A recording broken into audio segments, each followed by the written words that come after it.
En manchette aujourd'hui, le MAPAQ invite les agriculteurs à une rencontre. Bonjour et bienvenue à votre bulletin de nouvelles du 24 février 2025. La nouvelle est que la direction régionale de Montréal-Laval-Laurentides du ministère de l'Agriculture, des Pêcheries et de l'Alimentation a le plaisir d'inviter spécifiquement les producteurs-productrices qui cultivent des terres en zone littorale au lac Saint-Pierre, donc la zone du lac Saint-Pierre dans la région de Lanaudière. Les représentants de l'Union des producteurs agricoles seront également présents lors de cette rencontre d'information. La rencontre aura lieu à la boîte à start-up 471 Gilles Villeneuve le 26 février prochain de 8h30 à midi.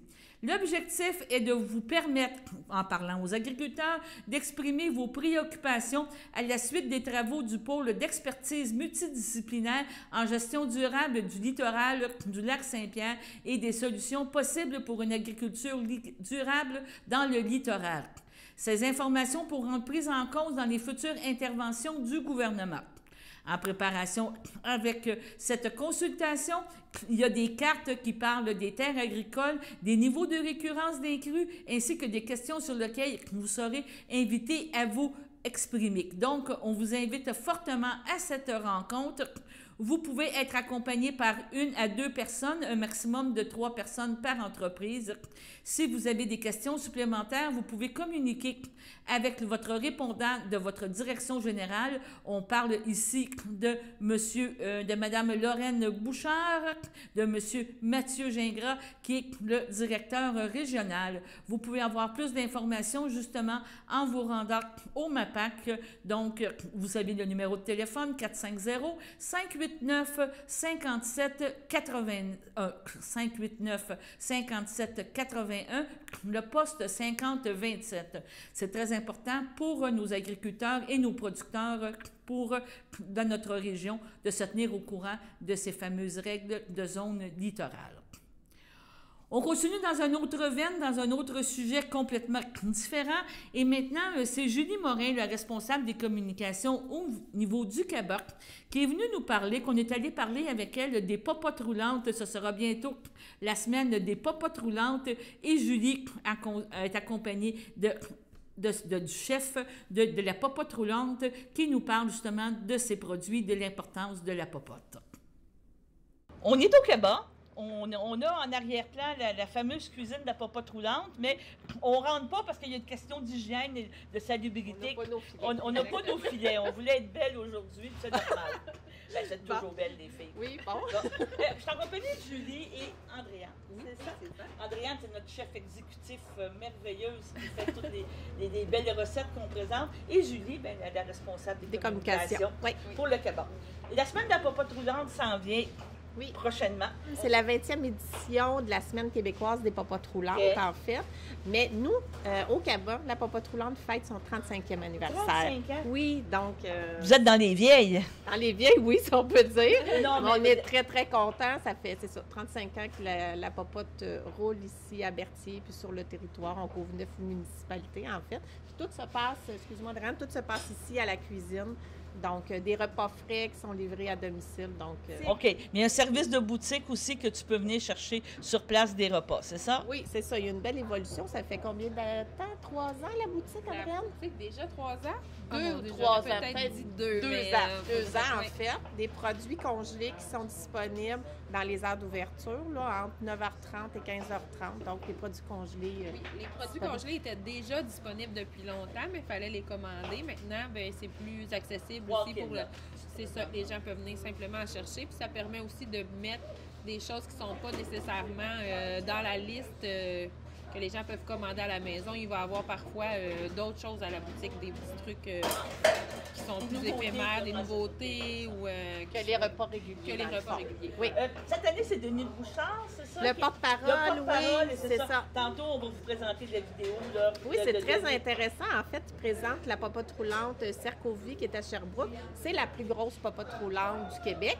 C'est pas comparable, mais on est très, très fiers de notre popote roulante. Ici aussi, ça va bien, mais ça donne une bonne idée de c'est quoi en fait la popote roulante. Tu sais, c'est la plus grosse popote roulante parce que c'est dans le coin de Sherbrooke, c'est bien ça? Oui, mais en fait... c'est la population est plus grande oui, aussi, mais en fait, la plus grande organisation, ils ont vraiment beaucoup de repas livrés au service de cafétéria, mais bref, ça ressemble quand même, ça donne une bonne idée un peu du service de popote roulante. Bonjour, ici Denis Bouchard, je suis le porte-parole des popotes roulantes. Les popotes roulantes, il y en a 300 au Québec. Ils servent 4,8 millions de repas par année. Il y a 20 000 bénévoles partout au Québec. Il y a 129 000 aînés qui sont aidés par les popotes parce que les popotes vont leur porter de la nourriture à la maison. Pensez pas que c'est pas extraordinaire. Et là, on est ici à Cercovie, en Estrie à Sherbrooke, qui est la plus grosse des popotes roulantes. Puis on va aller se promener, puis on va parler avec le monde. Alors, suivez-moi. Faut pas que un de mes 4 cheveux tombe dans la soupe et que quelqu'un meure étouffé à cause de moi. Là, on est à Cercovie, OK? Ça, c'est la plus grosse popote au Québec. Vous avez combien de monde qui travaille ici? Qui travaillent, rémunérés, j'ai 12 personnes, mais j'ai environ 10, 12, 15 bénévoles par jour. Puis là, il y a combien de repas qui sortent par jour?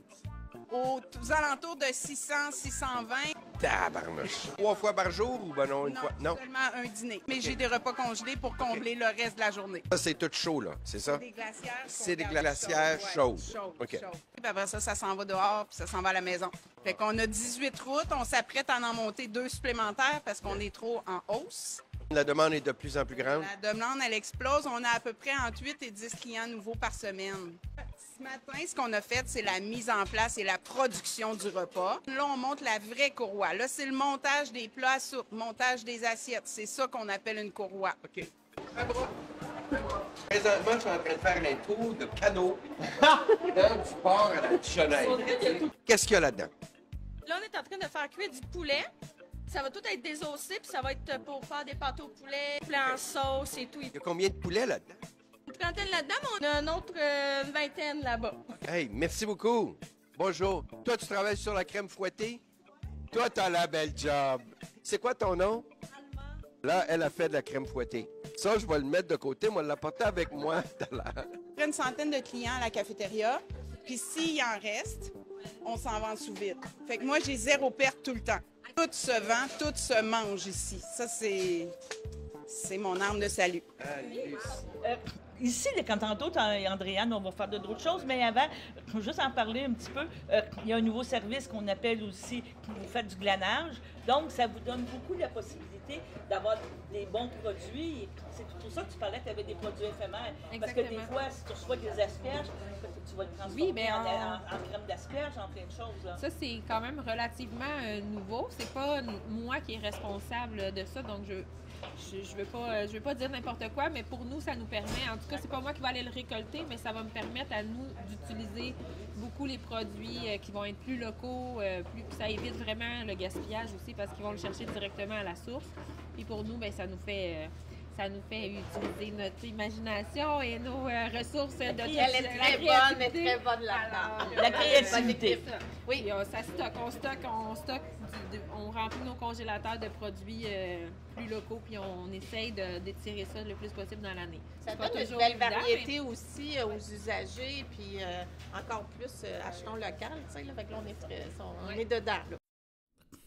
Donc, allons à la pause. Votre station de télévision de Berthierville vous invite cordialement à son bingo hebdomadaire télédiffusé tous les samedis matins dès 9h30. Depuis longtemps, les fans de CTRB se divisent le joyeux montant de 600 $ chaque semaine à cette joute de bingo. N'oublions pas non plus le super bingo mensuel d'une cagnotte de 2000 $ que vous pourriez vous partager chaque premier samedi du mois. Un moment de fébrilité qui pourrait devenir payant pour plusieurs d'entre vous. Pour vous procurer ces fameuses cartes de jeu, les dépositaires participants sont à Berthierville, le dépanneur Formule 1, la station-service Arnois sur le boulevard Gilles Villeneuve, le marché IGA Extra Famille Mont-d'Or sur la rue Gabrielle Brissette, le marché Métro Boucher sur la rue Notre-Dame et la pharmacie Proxime sur la rue Frontenac. À Saint-Ignace-de-Loyola, le dépanneur Proxy sur la rue de la Traverse, la boucherie Aldo sur le rang Saint-Michel.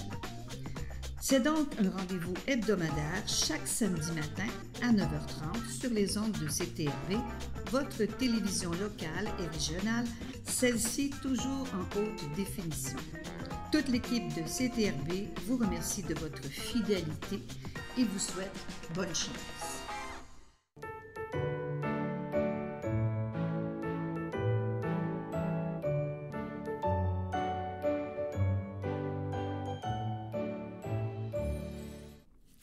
Bon anniversaire aujourd'hui, en ce 24 février, à Thérèse Thibault de la part des filles d'Isabelle. On parle de Jacques Boucher et de Louise Courchaine de la part de la FADOC de l'Île-du-Pas. Hier dimanche avait lieu le vernissage de nouvelles expositions au Centre d'art Diane Dufresne et une des expositions était présentée par Le Bicard, le titre « Fleurs de soie » et cet artiste qui est originaire de Repentigny, Montréal et maintenant résident de la région de Berthierville. Il demeure, comme il m'a dit, sur la rivière Bagnonne. Donc vraiment un artiste multidisciplinaire qui propose des créations contrastées, minimalistes et assumé. Nous avons rencontré Le Bicard. Oui, de formation, je suis intervenant. J'ai travaillé en centre de jeunes à Montréal, mais sinon, l'art, c'est vraiment venu dans ma vie au tout début. Là, j'ai toujours dessiné. J'ai évolué, moi, dans le monde du skate, donc j'ai toujours dessiné dans la rue, dans les skateparks et tout ça. Puis le but professionnellement, ça a toujours été de vivre de mon art, finalement. Donc, de fil en aiguille, j'ai toujours fait des choix pour être capable d'en vivre. Exactement. Quand je travaillais avec des jeunes, par exemple, j'avais parti un atelier d'expression libre où les jeunes étaient invités, puis on utilisait l'art comme médium pour rentrer en relation avec les jeunes. Donc, c'est une des initiatives parmi tant d'autres. Maintenant, mon travail, c'est... dans le fond, l'idée de la fleur est venue à peu près en 2020.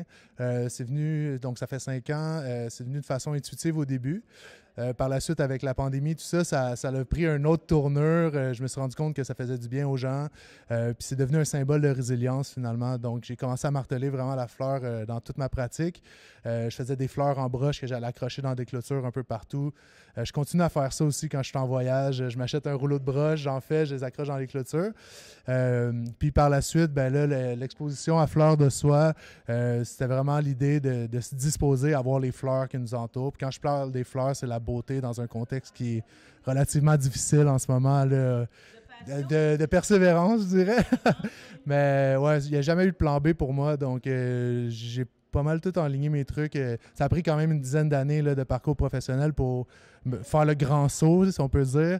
Mais ça fait 5 ans maintenant que je vis de ça. Il y a différentes façons. Il y a le Centre d'art, il y a les Maisons de la culture qui aident beaucoup ces parcours-là. D'ailleurs, le Centre d'art Diane Dufresne, l'équipe a été formidable avec moi. Puis pour la petite histoire, j'ai eu une petite fille il y a 15 jours. Donc, on est dans les tout débuts. Donc, il a fallu travailler un peu à distance pour monter l'exposition. Je me suis senti en confiance tout le long. Puis ça a été vraiment une belle histoire. Je pense que oui. Le fond de mon travail est une interprétation de ce que je remarque chez les relations humaines, finalement. C'est sûr qu'en relation d'aide, on est beaucoup là-dedans, dans l'acceptation des autres, dans remarquer ses propres patterns, comment qu'on interagit, comment qu'on gère les conflits et compagnie. Donc oui, c'est sûr que dans mon travail, il y a un aspect social, si on peut dire. Ben c'est ma deuxième, donc le rôle de parent, je l'ai. C'est certain que c'est le fun de voir le monde à travers les yeux des enfants, puis c'est en vieillissant, il y a les responsabilités et tout, mais je pense que c'est le fun de mettre la lunette, justement, un peu naïve qu'un enfant peut avoir, puis ça m'aide beaucoup dans mon travail.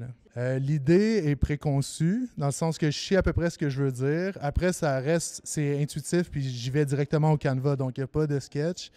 Donc, je dis que c'est une danse ou une discussion avec le Canva. Donc, je travaille en composition. Donc, s'il manque quelque chose, je rajoute. Puis, le fait de travailler des compositions minimalistes aussi, chaque ligne a son poids, si on peut dire, sur le tableau. Donc, ça devient vraiment une conversation. Je sais toujours où je commence, je sais jamais où je finis, en fait. Donc, le corpus d'œuvres est limité. J'ai la chance quand même d'avoir un bon roulement, puis tout ça, mais non, les œuvres qui sont ici, les plus vieilles ont été faites en 2023 pour mais ils sont tous dans la même lignée. Dans la même lignée. Puis, il y a quand même quasiment une bonne dizaine d'œuvres là, qui ont été créées pour l'exposition ici. Là, ouais. Oui, je suis vraiment satisfait. Puis d'avoir l'opportunité, en fait, de faire des installations plus conceptuelles aussi. C'est quelque chose que j'aime faire dans ma pratique. Si on pense, par exemple, au sac de briques, le panier de basket avec le ballon en forme de brique et tout ça, c'est des trucs un peu plus conceptuels qui sont moins ce que je fais en galerie normalement. Donc, d'avoir l'opportunité de pouvoir vraiment faire vivre les idées de cette façon-là, c'est cool pour moi. Ouais. Ben, je développe la sculpture, tout le travail sculptural aussi, avec aluminium, acier et compagnie, avec différents fournisseurs. Donc, c'est sûr que ça, c'est des projets que je continue à faire évoluer. Exporter aussi mon travail, c'est quelque chose que je commence à faire. J'ai fait une exposition à Paris l'été dernier. Donc, tranquillement, pas vite, ça sort aussi. Mais ouais. Comment je pourrais dire? Je laisse le cours des choses, bien faire les choses, ouais. Exactement. J'ai pas un plan, exact. Je prends les opportunités, j'évalue les trucs, puis à date, ça me porte chance, puis ça me va. Merci. Merci beaucoup, merci à vous. Donc, vraiment une rencontre très intéressante, vraiment une très belle exposition. Sur ça, allons à la pause. Voici une plaque porte-clés des amputés de cœur. Quand vous utilisez une plaque porte-clés, vous protégez vos clés. Si vous les perdez, la personne qui les trouvera pourra appeler au numéro au dos de la plaque. Ou les déposer dans une boîte aux lettres. Puis, les amputés de guerre vous retourneront vos clés. Gratuitement! Commandez vos plaques porte-clés aujourd'hui à amputédeguerre.ca. Et améliorer la vie des personnes amputées comme moi. Merci.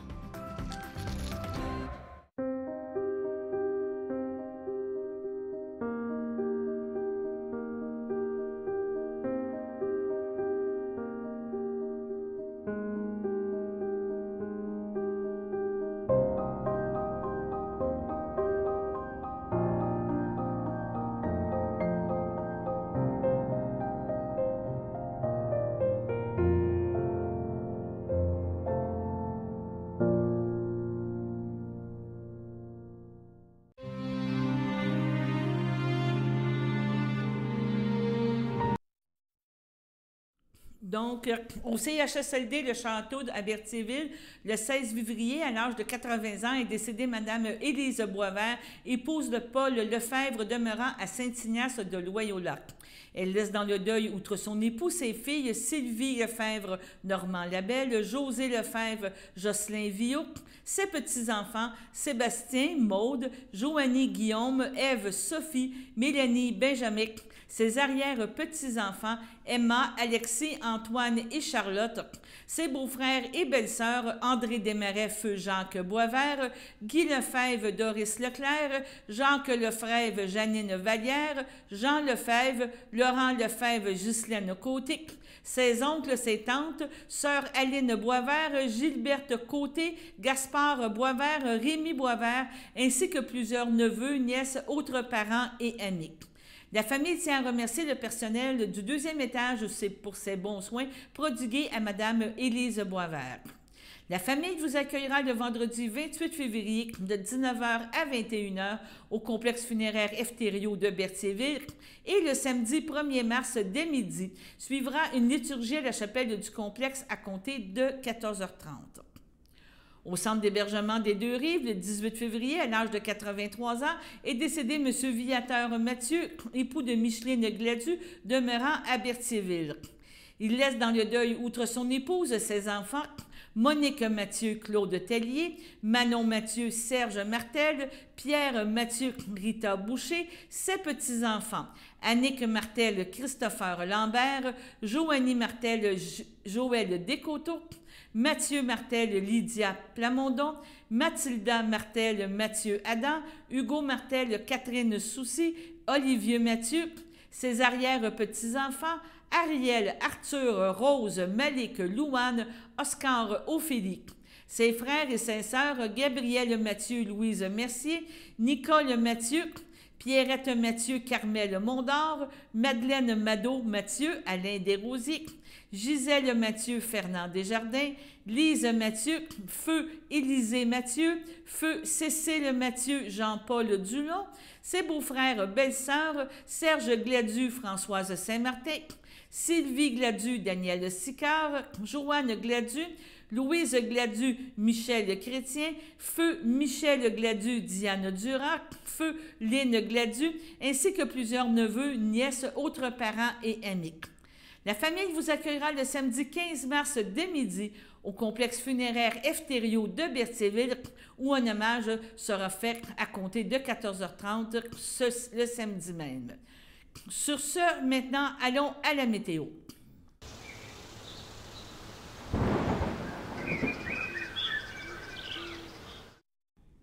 Bienvenue à votre météo de cette semaine. Aujourd'hui, lundi soir, ce sera des précipitations mixtes, une température de 3, un temps ressenti de -3, environ 1 à 3 mm de pluie.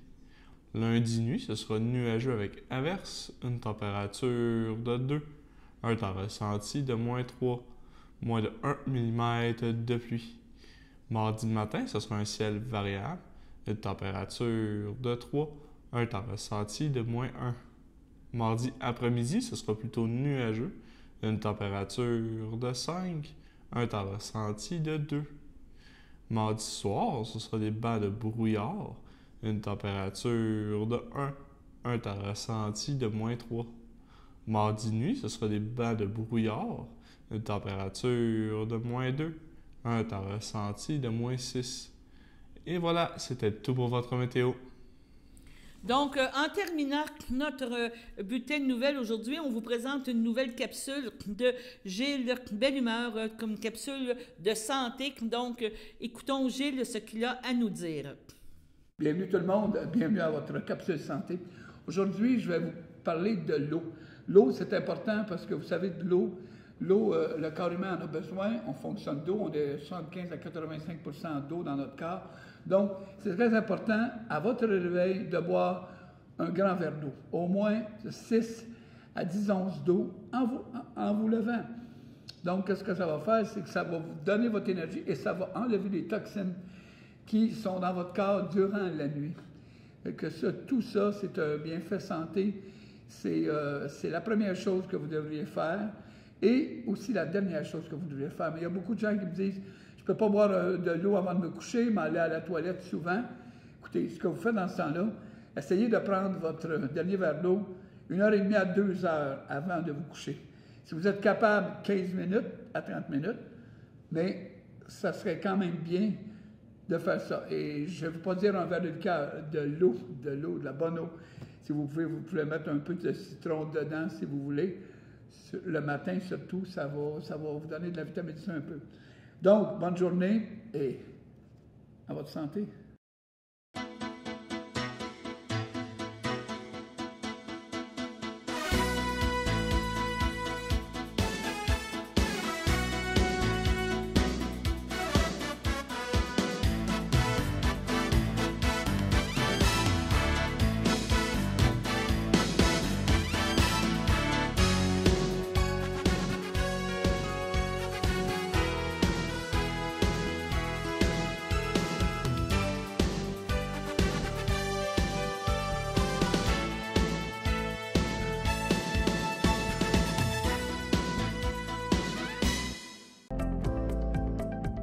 Les télévisions communautaires autonomes du Québec, ce sont les télévisions les plus importantes parce qu'elles sont proches de la communauté. On veut encourager des gens qui parlent de ce qui nous intéresse, mais aussi qui participent au développement local. Mais c'est fini le temps là, où on allait lire une affaire qui a été écrite avant hier au bout du monde. Non! Tu veux savoir ce qui se passe chez vous? Bien, ma télé préférée, c'est la télé autonome communautaire. C'est ici que ça se passe.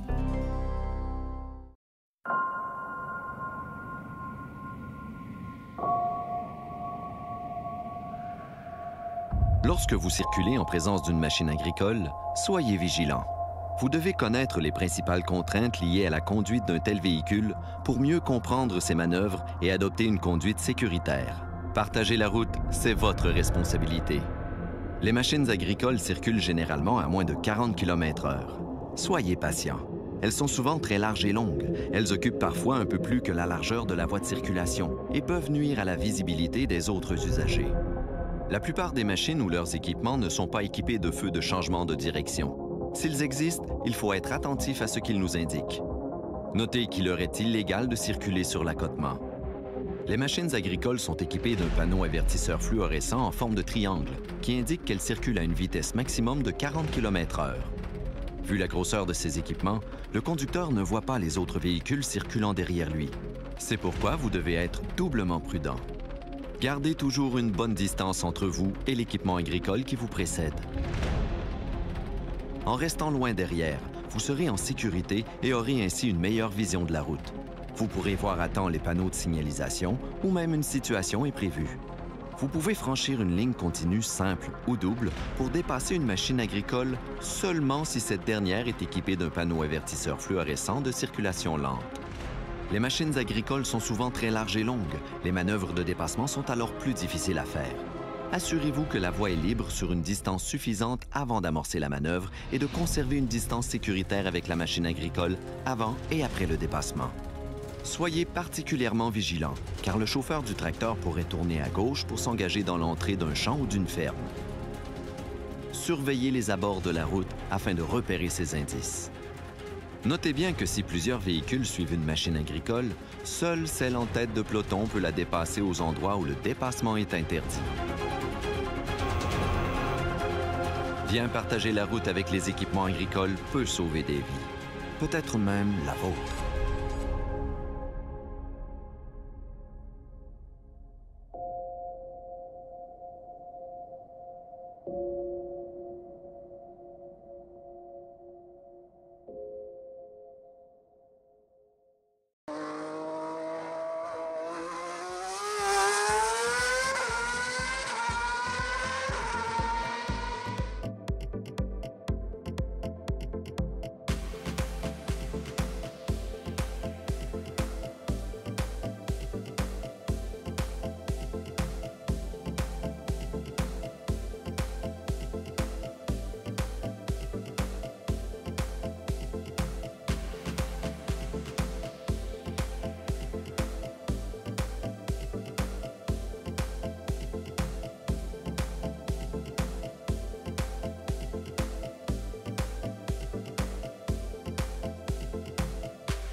Sachez que vous pouvez nous faire part de vos commentaires, soit pour une annonce gratuite sur notre babillard ou toute autre suggestion en nous rejoignant par téléphone au 450-836-5103, 450-836-5103, ou bien par courriel tvcberthierville@hotmail.com, sur Facebook en écrivant Facebook CTRB.